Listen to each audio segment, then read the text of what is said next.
Welcome everyone. अभी तक हमने HTML बेसिक्स कवर कर लिया है। हमने global attributes, text formatting elements के बारे में पढ़ लिया है और मैं आपको हर टेक्स्ट के साथ उसके लोकल एट्रीब्यूट्स भी सिखा रहा हूँ। लास्ट वीडियो में हमने मेटा टैग्स के बारे में सीखा था और आज की इस वीडियो में हम कोटेशन एंड साइटेशन के बारे में सीखेंगे। इस वीडियो में हम सीखेंगे कि ब्लॉक कोड्स, क्यू, एबीपीया, एड्रेस, साइट, वीडियो, इन सब टैग्स को कैसे यूज़ करते हैं और कहाँ पे हमें इनको यूज़ करना चाहिए। तो अगर अभी तक आपने मेरे चैनल को सब्सक्राइब नहीं किया है तो प्लीज़ मेरे चैनल को सब्सक्राइब कर देना और साथ में बेल आइकन भी प्रेस कर लेना। सो VS कोड ओपन करके मैंने एक फ़ाइल क्रिएट कर लिया है कोटेशन एंड साइटेशन के नाम से।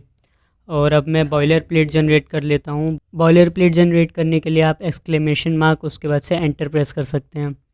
साथ में मैं इसका टाइटल भी चेंज करके quotation and citation in HTML कर लेता हूँ। सो मैंने यहाँ पे इन टैग्स के नेम के साथ में इनका डेफिनेशन भी लिख दिया है। अब इनको एक एक करके समझते हैं। तो सबसे पहले है ब्लॉक कोड। ब्लॉक कोड का हम यूज़ दो तरीके से कर सकते हैं। एक तो फॉर एग्ज़ाम्पल आपको अपने वेबसाइट में कोई कोड लिखनी है जो काफ़ी बड़ी है, तो उसके लिए आप ब्लॉक कोड का यूज़ कर सकते हो। एंड नेक्स्ट जो है उसमें फॉर एग्ज़ाम्पल अगर आप किसी वेबसाइट से कोई टेक्स्ट उठाते हो और अपने वेबसाइट में यूज़ करना चाहते हो तो उसके लिए आपको ब्लॉक कोड का यूज़ करना है। एक चीज़ और, ये मैंने कमेंट्स में लिख रखा है तो ये ब्राउज़र में विजिबल नहीं होगा।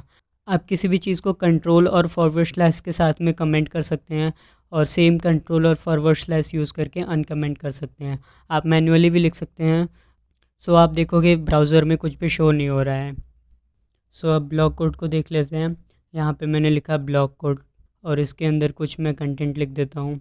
ये HTML का डेफिनेशन है MDN की वेबसाइट से। तो मैं एक पैराग्राफ भी यूज़ कर लेता हूँ जिसमें लिख देता हूँ the definition of HTML from MDN website. अब मुझे इस ब्लॉक कोड के अंदर एक एट्रीब्यूट भी यूज़ करना पड़ेगा, साइट। साइट में हम बताते हैं कि जो हमने ये टेक्स्ट ले रखा है वो कौन सी वेबसाइट से है।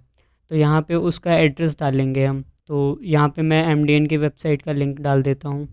आप इस पूरे को चाहो तो सिर्फ p टैग में भी लिख सकते हो, लेकिन ब्लॉक कोड यूज़ करने का फ़ायदा ये है कि इसके अंदर जो भी आपने टेक्स्ट लिख रखा है वो थोड़ा इंडेंट दे करके आएगा। जैसे आप यहाँ पे देखोगे ब्राउज़र में तो हमारा p टैग का कंटेंट तो एकदम साथ में आ रहा है, लेकिन ये थोड़ा सा इंडेंट होकर के आ रहा है। नेक्स्ट है क्यू टैग। क्यू टैग का यूज़ हम कोटेशन के लिए करते हैं, लेकिन ब्लॉक कोड और क्यू टैग में डिफरेंस ये है कि क्यू टैग में हम कोई छोटी सी अगर कोटेशन है, कोई छोटा सा कोट है उसको लिखते हैं, और अगर कोई बड़ा कोट है तो उसको हम ब्लॉक कोड के अंदर लिखते हैं। सो मैंने यहाँ पे क्यू टैग के अंदर कुछ टेक्स्ट लिख लिया है। ये कोट APJ अब्दुल कलाम की तरफ से है तो उसको मैं फिर p टैग के अंदर कर देता हूँ और यहाँ पे मैं लिख देता हूँ APJ अब्दुल कलाम।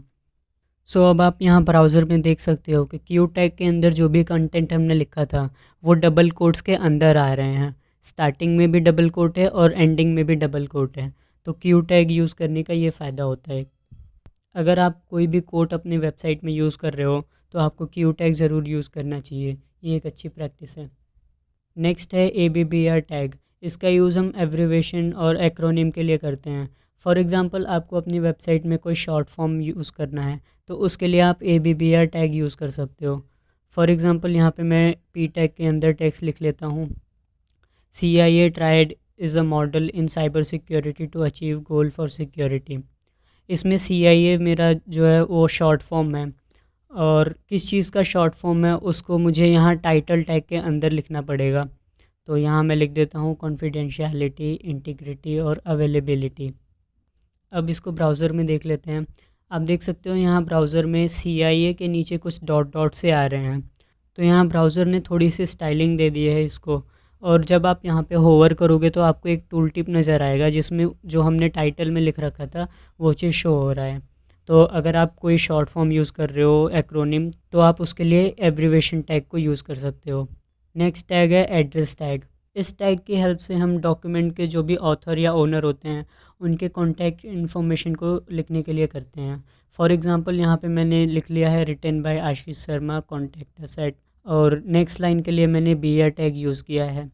इसको ब्राउज़र में देख लेते हैं। तो आप यहाँ देख सकते हो कि ये टेक्स्ट थोड़ा सा इटैलिक में आ रहा है। ये ऐसा इसलिए है क्योंकि हमने एड्रेस टैग को यूज़ किया है। आप चाहो तो इस स्टाइलिंग को CSS की हेल्प से रिमूव भी कर सकते हो। नेक्स्ट टैग है हमारे पास साइट टैग। यहाँ पे आपने देखा था साइट नाम का एक एट्रीब्यूट भी है ब्लॉक कोड के अंदर, और हमारे पास एक साइट नाम का टैग भी है। साइट टैग का यूज़ हम तब करते हैं जब कोई फॉर एग्जांपल क्रिएटिव वर्क हो जिसको हमें अपने वेबसाइट में शो कराना है। फॉर एग्जांपल कोई क्रिएटिव वर्क लाइक एक बुक हो गया, या रिसर्च पेपर, कोई ऐसे, कोई पोएम, या कोई फिल्म का नाम, ऐसे कुछ भी हो सकता है। तो उसको अगर आपको अपनी वेबसाइट में दिखाना है तो उसके लिए आप यूज़ कर सकते हो साइट टैग। फॉर एग्जांपल यहाँ पे मैंने लिख दिया एक बुक का नाम थिंक एंड ग्रो रिच, जो रिटन बाई है नेपोलियन हिल, तो इसको मैंने पी टैग के अंदर लिख लिया है। अब इसको ब्राउज़र के अंदर देख लेते हैं। तो आप देखोगे यहाँ पे भी एक स्टाइलिंग आ रही है इटैलिक की। तो हमने बुक का नाम साइट टैग के अंदर लिखा था, इसलिए वो इटैलिक हो गया है, और बाकी जो टेक्स्ट है वो नॉर्मल है। सो जब भी आप अपनी वेबसाइट में किसी क्रिएटिव वर्क को लिख रहे हो तो उसके लिए आपको साइट टैग का यूज़ करना है। नेक्स्ट टैग है वीडियो टैग।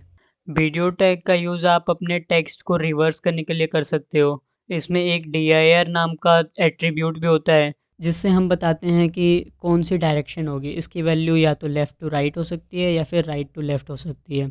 फॉर एग्ज़ाम्पल मैं LTR करता हूँ यानी लेफ़्ट टू राइट, तो आप ब्राउज़र में देखोगे कि यहाँ पे कोई भी चेंजेस नहीं है, जैसा हमने लिखा था वैसे ही आ रहा है। लेकिन जैसे ही मैंने यहाँ पे राइट टू लेफ़्ट किया तो अब आप देखोगे ब्राउज़र में कि जो भी हमने टेक्स्ट लिख रखा था वो बिल्कुल ही उल्टा हो गया है।